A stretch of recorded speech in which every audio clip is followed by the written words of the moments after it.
નમસ્કાર, ન્યૂઝ 18 ગુજરાતીમાં આપનું સ્વાગત છે। આપની સાથે હું છું કોમલ।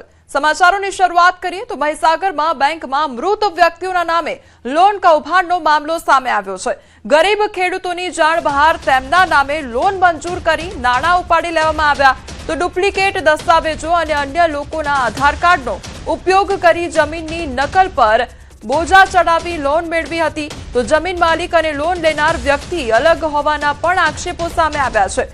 બેંક અધિકારીઓ અને એજન્ટોની મિલીભગતથી સમગ્ર કૌભાંડ આચરાયું હોવાની આવી છે તો અંદાજે 15 થી 20 મૃત વ્યક્તિઓના નામે લોન થયાનું સામે આવતા પરિવારજનોએ પોલીસમાં ફરિયાદ કરી ન્યાયની માંગણી કરી છે।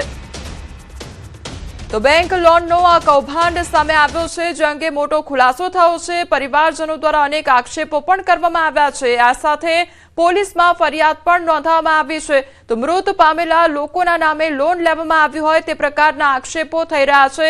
પરિવારજનો દ્વારા આક્ષેપો કરવામાં આવી રહ્યા છે તો આ સાથે બેંકના જે કર્મચારીઓ છે, એજન્ટો છે, તેમની મિલીભગત સામે આવી છે અને આખો કૌભાંડ સામે આવ્યું છે તો તે અંગે પોલીસ ફરિયાદ પણ નોંધવામાં આવી છે।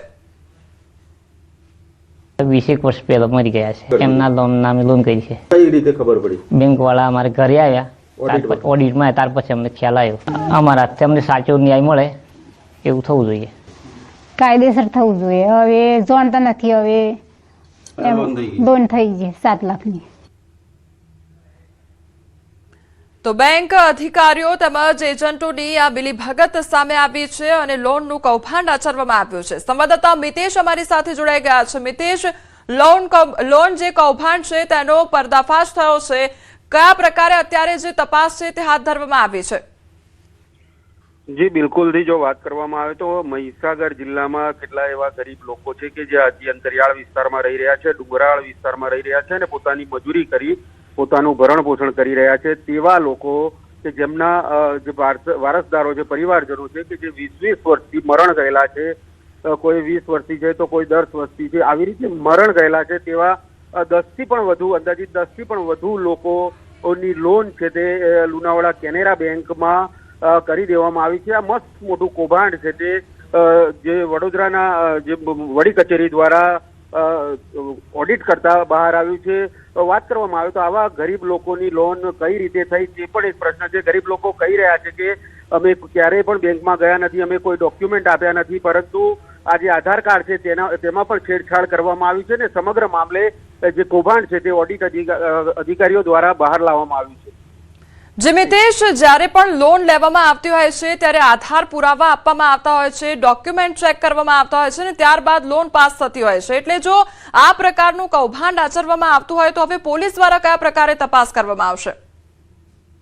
બિલકુલ થી જો વાત કરવામાં આવે તો જ્યારે પણ ગ્રાહકને લોન લેવી હોય ત્યારે ગરમ ધક્કા ખાવા પડતા હોય છે। બેંકના જે કર્મચારીઓ છે તે ઘર સુધી જતા હોય છે, જમીનની પણ જે નકલ મૂકી હોય તેની પણ જે ખરાઈ કરતા હોય છે અને ગ્રામ પંચાયતની અંદર પણ નકલની અંદર કોઈ બોજો નથી તેવી પણ ખરાઈ કરવામાં આવતી હોય છે ને સમગ્ર મામલે કેટલા એવા પુરાવા છે કે જ્યારે રહેઠાણના પુરાવા સહિત ઓળખપત્ર સહિતના અનેક પુરાવા જે બેંક ખાતાદારો માટે આપવાના હોતા હોય છે ને બાદમાં જ આ લોન કરવામાં આવતી હોય છે, પરંતુ સમગ્ર મામલે આ મસ્ત મોટું કૌભાંડ બેંકના કર્મચારીઓ અને વચોટિયા કહી શકાય એજન્ટો દ્વારા આ જે લોનનું કૌભાંડ કરી દેવામાં આવ્યું છે અને જે અત્યારે જે ખાતેદારો છે, જમીનના ખાતેદારો, પરિવારજનો છે, તેમના જે જમીનના ખાતાની અંદર નકલની અંદર લોનનો 7 થી 8 લાખ રૂપિયાનો જે બોજો છે તે પડવા પામ્યો છે, જેથી કરીને આ મસ્ત મોટું કૌભાંડ બહાર આવવા પામ્યું છે। જી મિતેશ, સમગ્ર માહિતી બદલ આપનો આભાર। ચોમાસાના આગમનની રાહ વચ્ચે હવે વલસાડ જિલ્લામાં આજે ફરી એકવાર વાતાવરણમાં પલટો જોવા મળ્યો છે। સવારથી જ વાદળછાયું વાતાવરણ છવાયેલું જોવા મળી રહ્યું છે અને વાપી શહેર સહિત આસપાસના વિસ્તારોમાં વહેલી સવારે હળવો વરસાદ ખાબક્યો છે। પ્રી મોન્સૂન એક્ટિવિટીના ભાગરૂપે વરસેલા વરસાદના કારણે ગરમી અને ઉકળાટથી પરેશાન લોકોને રાહત મળી છે અને વાતાવરણમાં ઠંડક પ્રસરી ગઈ છે। હવામાન વિભાગે જિલ્લામાં આગામી દિવસોમાં પણ વરસાદની આગાહી કરી છે, જો કે હજી સુધી ખેતીલાયક વરસાદ ન થતા ખેડૂતોની નજર આકાશ તરફ જ મંડાયેલી જોવા મળી રહી છે। પંચમહાલની કરાડ નદીના પાણીમાં ફસાયેલું નું રેસ્ક્યુ કરવામાં આવ્યું અને બંને યુવકોને બચાવી લેવામાં આવ્યા છે। ત્યારે કાલોલના બાકરોલ નજીકથી પસાર થતી નદીમાં ફસાયા હતા યુવકો। જેસીબી સહિત 2 વ્યક્તિઓ ફસાયા હતા અને કરાડ નદી પર બ્રિજ બનાવવાનું કામ ચાલુ હતું। ત્યારે જેસીબી ચાલક અને સહાયક વ્યક્તિ ફસાયા હતા। કાલોલ અને હાલોલ ફાયર બ્રિગેડે જેસીબી સહિત બંને યુવકોનું રેસ્ક્યુ કર્યું છે। તો પંચમહાલની કરાડ નદીની આ ઘટના કે જ્યાં 2 યુવકો ફસાયા હતા અને તે લોકોનું રેસ્ક્યુ કરવામાં આવ્યું છે। તો જેસીબી મશીનની મદદ લેવામાં આવી હતી અને ત્યારબાદ રેસ્ક્યુ કામગીરી કરવામાં આવી। દાહોદ જિલ્લામાં ખેતીલાયક વરસાદ વરસ્યો છે તો ખેડૂતો દ્વારા વાવણી કામગીરી પણ શરૂ કરી દેવામાં આવી છે। આદ્રા નક્ષત્રમાં ખેડૂતો દ્વારા ખેતીની શરૂઆત કરવામાં આવતી હોય છે ત્યારે વરસાદ વરસતા ખેડૂતો ખેતી કામમાં લાગી ગયા છે। બિયારણ, ખાતર, ખેત ઓજારો મોંઘા થયા છે ત્યારે ખેતી મોંઘી હોવાને કારણે ખેડૂતોને હવે મુશ્કેલીનો સામનો કરવો પડી રહ્યો છે। પડી રહી છે અને તેના કારણે તેઓના રજીસ્ટ્રેશન નથી થતા અને સરકારી લાભ તેઓ નથી લઈ શકતા તેવું પણ તેમનું કહેવું છે। ત્યારે આપણી સાથે અન્ય પણ ખેડૂત છે, તેમની સાથે વાત કરીશું। કાકા, કઈ પ્રકારની જે વરસાદ આધારિત ખેતી કરતા હોય તો કઈ પ્રકારની સમસ્યા આવી રહી છે, શું સુવિધા મળી રહી છે? અમારે ખેડૂતને શરૂઆત કરીએ ખેતીની તે ઘડી મોંઘા બિયારણ લાવીએ, મોંઘું ખાતર લાવીએ અને લેવા જઈએ તો બજારનું જે સરકારી ખાતર બાતર કે બિયારણ મળતા હોય તે બિયારણ અમને ક્યારેક ગોડાઉનવાળા કહે કે આજે નથી આવ્યું, ક્યારેક ધક્કા ખાઈને પાછું આવવું પડે અને એવી ખેતી મોંઘી કરીએ અમે કે તે ખેતી દવા નાખવી પડે, મોંઘા બધા કરવા પડે। છેલ્લે અમને પકવીએ જેમ તેમ કરીને ખેડૂત તો તેનો ભાવ બિલકુલ અમને પાણી જેવા મળે છે। હાવ નક્કામાં કે તેને જ્યારે મોંઘા ને મોંઘા 3 ગણા મોંઘા પૈસા ખર્ચે અને અમે લાવીએ અને છેલ્લે અમને 4 આની જેવું મળે તો અમારે દવાના પૈસા કઈથી કાઢવાના, મજૂરના પૈસા કઈથી કાઢવાના કે ટ્રેક્ટરના ખેડાઈના કઈ ગમે તે કોઈ પૈસો કઈ લાગે મજૂરનો એ કઈથી આલવાનો। અમારે તે હાલાકી આ ડુંગરાળ વિસ્તારની ઘણી કફોડી આવેલી છે તો અમને સમયસર સરકાર અમારી સામે કંઈક દેખે તો અમને સારું રહે। બિલકુલ કહી શકાય કે જે ખેડૂતો છે તેઓનું કહેવું છે કે જો વરસાદ ખેંચાઈ જાય તો તેઓને ભારે તકલીફ પડશે, કારણ કે આ વિસ્તારની અંદર કોઈ પણ સિંચાઈની સુવિધા નથી। પૂરતી સિંચાઈ ન હોવાના કારણે, ખાતર પૂરતું ન મળતું હોવાના કારણે ખેડૂતોને ભારે હાલાકી વેઠવાનો વારો આવી રહ્યો છે। સૌરભ ગેહલોત, ન્યૂઝ 18 ગુજરાતી, દાહોદ। ચોમાસાની ચિંતાજનક સ્થિતિ પર મોટી જાણકારી સામે આવી છે। હવામાન વિભાગના ડાયરેક્ટરે જાણકારી આપી છે। દેશમાં વરસાદની 40% ઘટ જોવા મળી શકે છે। અગાઉથી જ જૂનમાં ઓછા વરસાદનું અનુમાન હતું। જોઈએ તે રીતે ચોમાસું આગળ વધ્યું નથી ત્યારે ચોમાસું પહોંચ્યું ત્યાં પણ મજબૂત જોવા નથી મળી રહ્યું। કોઈ લો પ્રેશર સિસ્ટમ સર્જાઈ નથી તો MJO સહિતની મદદગાર સિસ્ટમ નબળી જોવા મળી રહી છે। અલ્નીનો પણ વાતાવરણને પ્રભાવિત કરી રહ્યો છે તો IOD પણ ચોમાસાને અનુકૂળ નથી તે પ્રકારની જાણકારી આપવામાં આવી છે। जून महीने में अभी तक जिस ढंग से मानसून एडवांस करना था, मानसून एडवांस किया नहीं और जहां भी मानसून एडवांस किए हैं इतना स्ट्रांग भी है नहीं। तीसरा रीजन ये है कि जून महीने में अभी कोई लो प्रेशर सिस्टम भी डेवलप हुआ नहीं और जो रीजनल फीचर्स जैसे मीडियम जूलियन ऑसिलेशन बोलिए कि कोई कन्वेक्टिवली कपल्ड इक्वेटोरियल वेव्स बोलिए जो कि मानसून को सपोर्ट करता है वो से भी इतना स्ट्रांग है नहीं।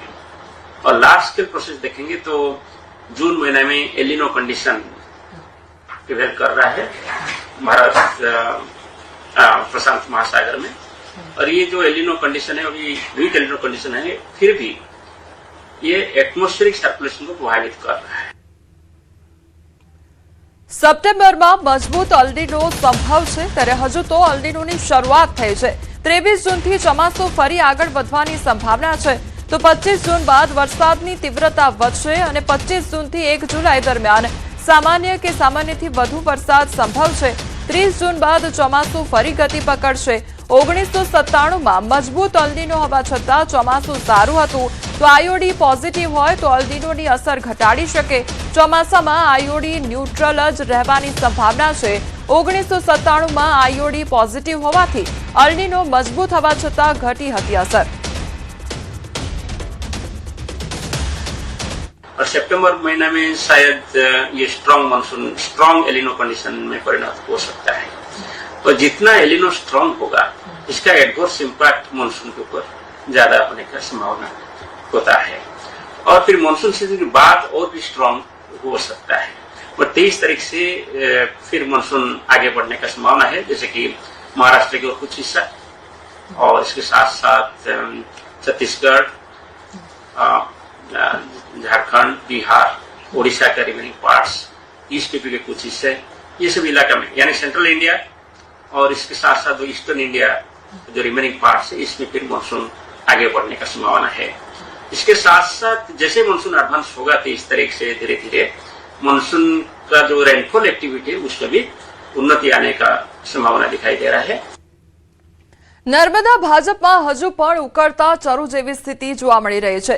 નાંદોદના ધારાસભ્ય દર્શનાબેન દેશમુખની નારાજગી યથાવત જોવા મળી રહી છે, તો સાંસદ મનસુખ વસાવાએ વિવાદ શાંત પડ્યો હોવાનો દાવો કર્યો હતો, પરંતુ દર્શનાબેન દેશમુખના તેવર હજુ પણ આકરા જોવા મળી રહ્યા છે।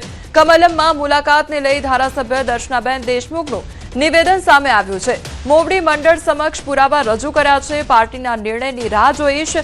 નીલ રાવ સાથે એક મંચ પર આવવા મુદ્દે કહ્યું નો કમેન્ટ।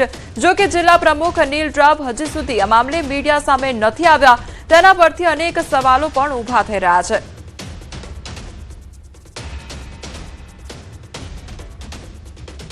એ બાબતમાં એમના તરફથી અમારી સાથે કોઈ ચર્ચા કરવામાં નથી આવી કે અમારી સાથે એમની કોઈ મુલાકાત પણ કરવામાં નથી આવી। પાર્ટીની સામે વિષય મૂક્યો છે, પાર્ટીની શું નિર્ણય કરે છે એની અમે રાહ જોઈશું। અગાઉના સમયમાં સાંસદ મનસુખ વસાવા, ધારાસભ્ય દર્શનાબેન અને નીલ રાવ એક મંચ પર જોવા મળશે ખરા?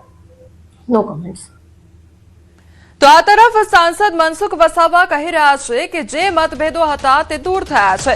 અંદરો અંદર લડવાથી પ્રજામાં ખોટો મેસેજ જાય છે, તે પ્રકારનું નિવેદન તેમના દ્વારા આપવામાં આવ્યું છે।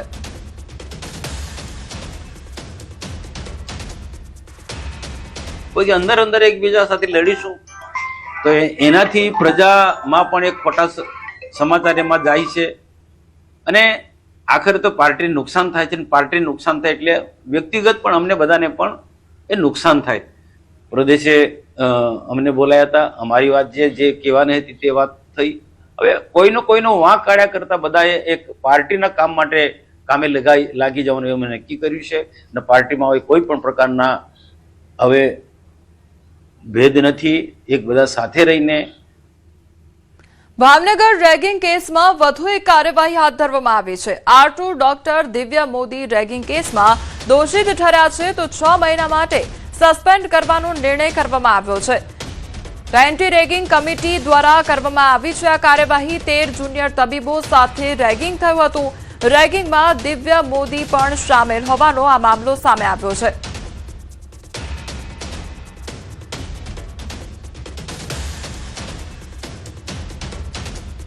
અમરેલીના રાજુલાના કોબાયા ગામ પાસે યુવકનો સિંહ દ્વારા શિકાર કરવાનો મામલો સામે આવ્યો। ત્યારબાદ વન વિભાગ અને પોલીસની અલગ અલગ ટીમો દ્વારા તપાસનો ધમધમાટ શરૂ કરવામાં આવ્યો છે।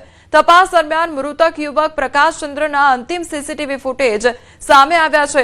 યુવાન ખાનગી કંપનીની કોલોનીમાંથી મધરાત્રે આશરે 1 વાગે બેગ લઈને ઉત્તરાખંડ જવા માટે નીકળ્યો હતો।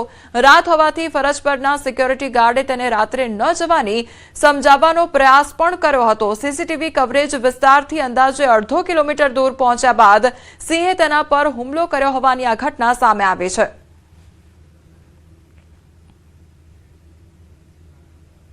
જૂનાગઢના ગ્રોફેડ વિસ્તારમાં સિંહોનું ટોળું આવી ચડ્યું અને એક મંદિર પાસે તાજેતરમાં જ સિંહ પરિવાર દ્વારા શિકાર કરવાની એક રોમાંચક ઘટના સામે આવી, જેમાં 3 સિંહણ અને 10 સિંહબાળ સહિત કુલ 13 સિંહોના ટોળાએ સાથે મળીને શિકારની મિજબાની માણી હતી।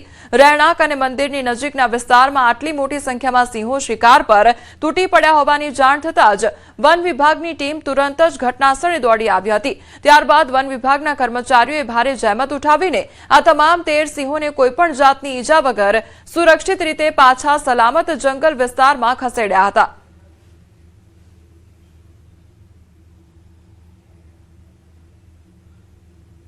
સમાચારોમાં આગળ વધીએ તે પહેલા રોકાઈશું એક બ્રેક માટે।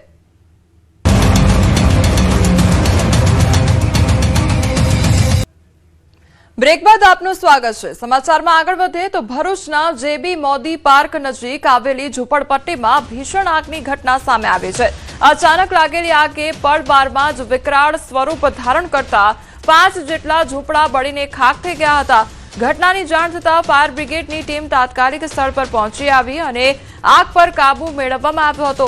સદનસીબે કોઈ જાનહાનિ સર્જાઈ નથી, પરંતુ અસરગ્રસ્ત પરિવારોને ભારે આર્થિક નુકસાન વેઠવાનો વારો આવ્યો છે।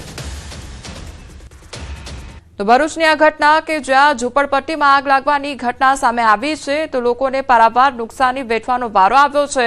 ફાયર બ્રિગેડની જે ટીમ છે તે ઘટનાસ્થળે પહોંચી અને આગ પર કાબુ મેળવવાનો પ્રયાસ હાથ ધરવામાં આવ્યો હતો। ભારે જહેમત બાદ આગ પર કાબુ મેળવવામાં આવ્યો હતો, તો અફરાતફરીનો માહોલ સર્જાઈ ગયો હતો। જેબી મોદી પાર્ક ઝૂંપડપટ્ટીમાં આગ લાગેલો કોલ મળેલો। અમારી ટીમ તાત્કાલિક ઘટના સ્થળે પહોંચી આગને કંટ્રોલમાં લઈ લીધેલી છે। કોઈ જાનહાનિ આમાં થયેલ નથી।